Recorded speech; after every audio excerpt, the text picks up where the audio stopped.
και κάθε άνθρωπο καλής θελήσεως.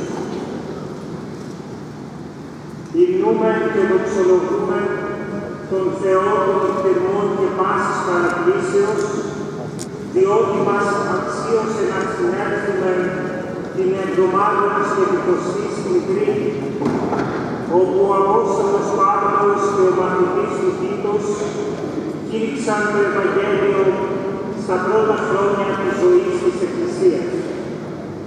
Ευχαριστούμε τον Ενδειάδη Θεό, διότι ευδόκησε να περατώσουμε με ομοψυχία τις εργασίες της Αγίας και Μεγάλης Συνόδου της Ορθοδοξίας, την οποία συγκάλεσε ο Λειτουργικός Πατριάρχης Κύριος Βαρθολομαίος με την ομόφωνη γνώμη των προκαθημένων των κατά τόπους Ορθοδόξων αυτοκεφάλων Εκκλησιών.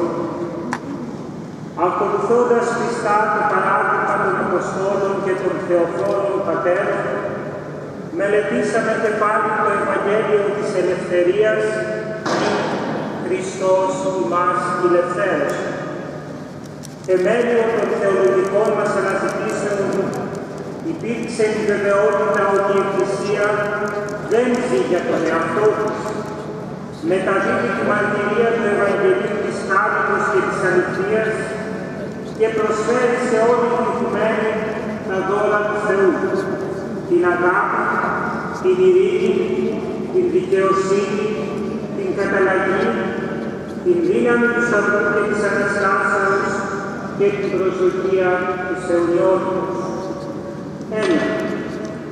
Βασική προτεραιότητα της Αγίας και Μεγάλης Συνόδου υπήρξε η διακήρυξη της ενότητος της Ορθοδόξου Εκκλησίας. Στηριγμένη στη Θεία Ευχαριστία και την Αποστολική Διαδοχή των Επισκόπων, η υφισταμένη ενότητα είναι ανάγκη να ενισχύεται και να φέρει νέους καρπούς. Η μία, Αγία, Καθολική και Αποστολική Εκκλησία είναι θεανθρώπινη κοινωνία, πρόγευση και βίωση των εσχάτων εντός της Θείας Ευχαριστίας. Ως μία διακήρυξη πεντηκοστή είναι ασύγκαστη προφητική φωνή, παρουσία και μαρτυρία της Βασιλείας του Θεού της Αγάπης. Ιστή στην ομόφωνη αποστολική παράδοση και μυστηριακή εμπειρία, η Ορθόδοξη ως Εκκλησία αποτελεί την αυθεντική συνέχεια της μίας Αγίας Καθολικής και Αποστολικής Εκκλησίας, όπως ομολογείται στο σύμβολο της πίστεως και επιβεβαιώνεται από τη διδασκαλία των πατέρων της Εκκλησίας. Η Εκκλησία μας βιώνει το μυστήριο της Θείας Οικονομίας στη μυστηριακή της ζωή με επίκεντρο τη Θεία Ευχαριστία. Η Ορθόδοξη Εκκλησία εκφράζει την ενότητα και καθολικότητά της εν συνόδου. Η συνοδικότητα διαπνέει την οργάνωση, τον τρόπο που λαμβάνονται οι αποφάσεις και καθορίζεται η πορεία της. Οι Ορθόδοξες αυτοκέφαλες εκκλησίες δεν αποτελούν συνομοσπονδία εκκλησιών, αλλά τη μία Αγία, Καθολική και Αποστολική Εκκλησία. Κάθε τοπική εκκλησία, προσφέρουσα τη Θεία Ευχαριστία, είναι η εν τόπου παρουσία και χαλένωση της μιας Αγίας Καθολικής και Αποστολικής Εκκλησίας.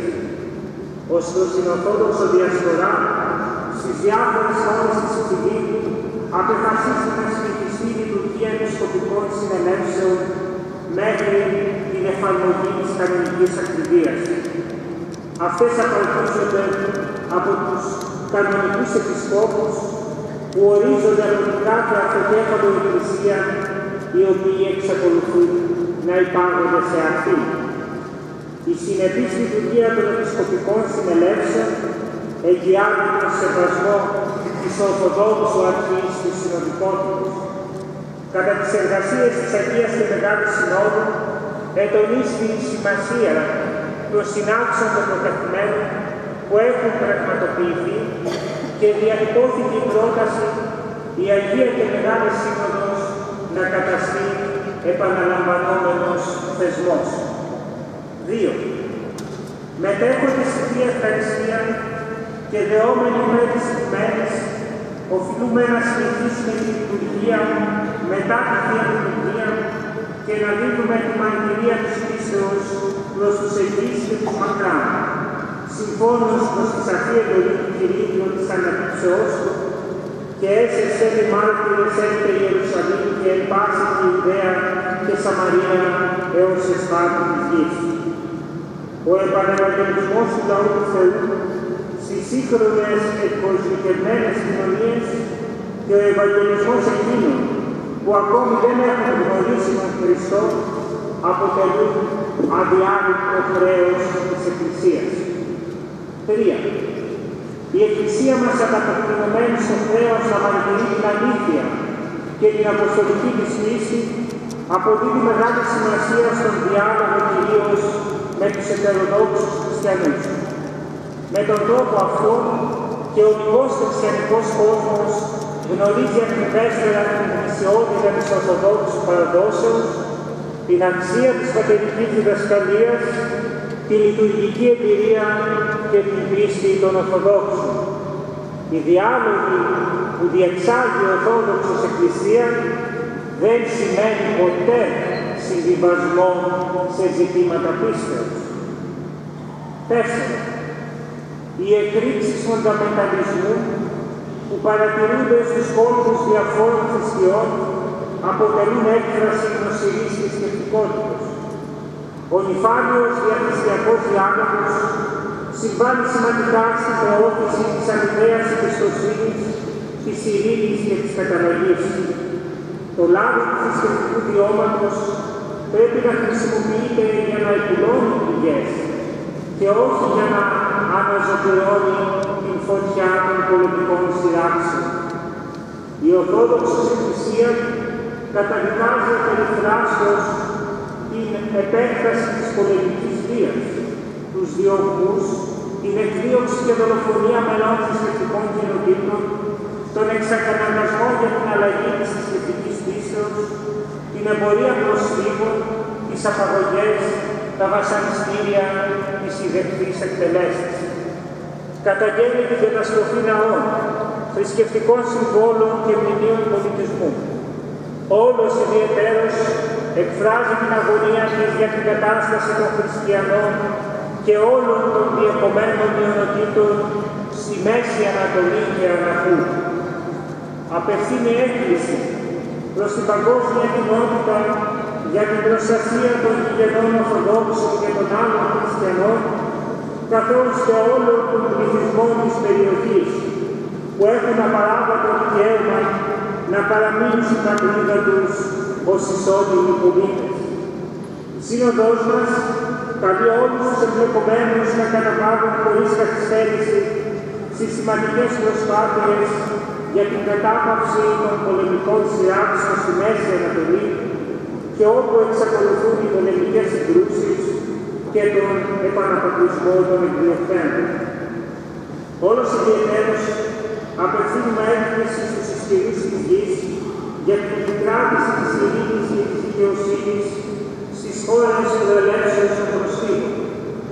Προτρέπουμε τις πολιτικές αρχές, τους πολίτες και τους Ορθοδόξους χριστιανούς στις χώρες που καταφεύγουν οι εξωτερωμένοι πρόσφυγες να συνεχίσουν να προσφέρουν από το περίσσευμα και από το ειστέρημα των δυνατοτήτων τους. 5. Η σύγχρονη εκοσμίκευση επιδιώκει την αυτονόμηση του ανθρώπου από τον Χριστό και την πνευματική επιρροή της Εκκλησίας, την οποία ταυτίζει αυθαιρέτως με τον συντηρητισμό. Ο δυτικός όμως πολιτισμός φέρει ανεξίτηλη τη σφραγίδα της διαχρονικής συμβολής του χριστιανισμού. Επιπλέον η Εκκλησία αναδεικνύει τη σωτηριώδη σημασία του ανθρώπου και του σώματός του, ως στόχο και τρόπο της ζωής εν ελευθερία. 6. Στη σύγχρονη προσέγγιση του γάμου, η Ορθόδοξη Εκκλησία θεωρεί την ακατάλληλη αγαπητική σχέση ανδρός και γυναικός μυστήριο μέγα της Χριστότητας Εκκλησία. Ομοίως αποκαλεί η Εκκλησία μητρά την οικογένεια, η οποία προκύπτει από τον γάμο και αποτελεί τη μόνη εγγύηση για την ανατροφή των παιδιών. Η Εκκλησία διαρκώς τονίζει την αξία της εγκρατείας. Η χριστιανική άσκηση διαφέρει ριζικά από οποιονδήποτε διαρχητικό ασκητισμό, ο οποίος αποκόπτει τον άνθρωπο από τη ζωή και τον συνάνθρωπο. Αντιθέτως, τον συνδέει με τη μυστηριακή ζωή της Εκκλησίας. Η εγκράτεια δεν αφορά μόνο στο μοναχικό βίο. Το ασκητικό ήθος είναι χαρακτηριστικό της χριστιανικής ζωής σε όλες τις εκφάνσεις της. Η Αγία και Μεγάλη Σύνοδος, εκτός των συγκεκριμένων θεμάτων για τα οποία αποφάσισε, επισημαίνει επιγραμματικά και τα εξής οντολογικά και κέρια σύγχρονα ζητήματα. 7. Ως προς το θέμα των σχέσεων της χριστιανικής πίστεως και των θετικών επιστημών, η Ορθόδοξος Εκκλησία αποφεύγει την κυδαιμονία της επιστημονικής αναζητήσεως και δεν λαμβάνει θέση πάνω σε κάθε επιστημονικό ερώτημα. Ευχαριστεί τον Θεό που ορίζει στους επιστήμονες το χάρισμα να αποκαλύπτουν άγνωστες πτυχές της Θείας Δημιουργίας. Η σύγχρονη ανάπτυξη των θετικών επιστημών και της τεχνολογίας επιφέρει ηθικές αλλαγές στη ζωή μας. Προσφέρει σημαντικές ευεργεσίες, όπως είναι η διευκόλυνση του καθημερινού βίου, η αντιμετώπιση σοβαρών ασθενειών, η ευχερέστερη επικοινωνία των ανθρώπων, η έρευνα του διαστήματος κλπ. Παρ' όλα αυτά, έχει και ποικίλες αρνητικές επιπτώσεις, όπως είναι η χειραγώγηση της ελευθερίας, η σταδιακή απώλεια πολιτικών παραδόσεων, η καταστροφή του φυσικού περιβάλλοντος, η αμφισβήτηση των ηθικών αξιών. Η επιστημονική γνώση, όσο και αν εξελίσσεται με ταχυτάτους ρυθμούς, δεν κινητοποιεί τη βούληση του ανθρώπου, ούτε δίνει απάντηση στα σοβαρά ηθικά και υπαρξιακά προβλήματα, στην αναζήτηση για το νόημα της ζωής και του κόσμου. Αυτά απαιτούν την πνευματική προσέγγιση, την οποία η Ορθόδοξος Εκκλησία επιχειρεί με την βιοηθική που βασίζεται στην χριστιανική ηθική και στην πατερική διδασκαλία. Ταυτόχρονα, με το σεβασμό της ελευθερίας της επιστημονικής έρευνας, η Ορθόδοξη Εκκλησία επισημαίνει τους κινδύνους, οι οποίοι υποκρύπτονται σε ορισμένα επιστημονικά επιτεύγματα και τονίζει την αξιοπρέπεια του ανθρώπου και τον θείο του προορισμό. 8. Η σημερινή οικολογική κρίση είναι προφανές ότι οφείλεται σε πνευματικά και ηθικά αίτια. Οι ρίζες της συνδέονται με την πλεονεξία, την απληστία και τον εγωισμό, που οδηγούν στην αλόγιστη χρήση των φυσικών πόρων, την επιβάρυνση της ατμόσφαιρας με ζυγνιογόνους ρήπους και την κλιματική αλλαγή. Η χριστιανική αντιμετώπιση του προβλήματος απαιτεί μετάνοια για τις κατακτήσεις, εγκράτεια και ασκητικό ήθος που αποτελούν αντίδοτο στην υπερκατανάλωση, συγχρόνως δε καλλιέργεια στον άνθρωπο της συνειδήσεως ότι είναι οικονόμος και όχι κάτοχος της δημιουργίας. Δεν πάει να τονίζει ότι και οι μελλοντικές γενναίες έχουν δικαίωμα πάνω στα φυσικά αγαθά που μας εμπιστεύτηκε ο Δημιουργός. Γι' αυτό το λόγο η Ορθόδοξος Εκκλησία συμμετέχει ενεργώς στις διάφορες διεθνείς οικολογικές προσπάθειες. Όρισε δε την 1η Σεπτεμβρίου ως ημέρα προσευχής για την προστασία του φυσικού περιβάλλοντος. 9. Απέναντι στην ισοπεδωτική και απρόσωπη ομογενοποίηση, η οποία προωθείται με τους τρόπους, η Ορθοδοξία διακηρύττει τον σεβασμό στην ιδιοπροσωπία ανθρώπων και λαών. Αντιτίθεται στην αυτονόμηση της οικονομίας από τις βασικές ανάγκες του ανθρώπου και στην ανατοπή του σε αυτόν σκοπό. Η πρόοδος του ανθρωπίνου γένους δεν συνδέεται μόνο με την ανάπτυξη του βιωτικού επίπεδου ή με την πρόοδο της οικονομίας εις βάρος των πνευματικών αξιών. 10. Η Ορθόδοξος Εκκλησία δεν αναμειγνύεται στην πολιτική. Ο λόγος της παραμένει διακριτός, αλλά και προφητικός, ως οποιαδική παρέμβαση υπέρ του ανθρώπου. Τα ανθρώπινα δικαιώματα βρίσκονται σήμερα στο κέντρο της πολιτικής ως απάντηση στις σύγχρονες κοινωνικές και πολιτικές κρίσεις και ανατροπές, αποβλέποντας την προστασία του πολίτη από την αυθαιρεσία του κράτους. Η Εκκλησία μας προσθέτει επίσης τις υποχρεώσεις και ευθύνες των πολιτών και την ανάγκη συνεχούς αυτοκριτικής πολιτικών και πολιτών προς ουσιαστική βελτίωση της κοινωνίας.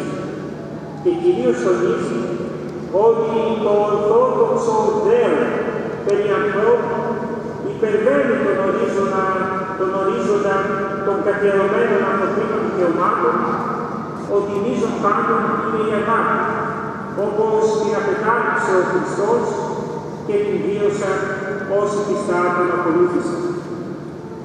Επιμένει ακόμη ότι θεμελιώδες δικαίωμα είναι και η προστασία της θρησκευτικής ελευθερίας, δηλαδή της ελευθερίας της συνειδήσεως, της πίστεως, της λατρείας και όλων των ατομικών και συλλογικών εκφράσεων αυτής, συμπεριλαμβανομένου και του δικαιώματος κάθε Χριστού και κάθε θρησκευτικής κοινότητας να τελούν ελεύθερα από κάθε κρατική παρέμβαση τα θρησκευτικά τους καθήκοντα, ως και το δικαίωμα της δημόσιας διδασκαλίας της θρησκείας.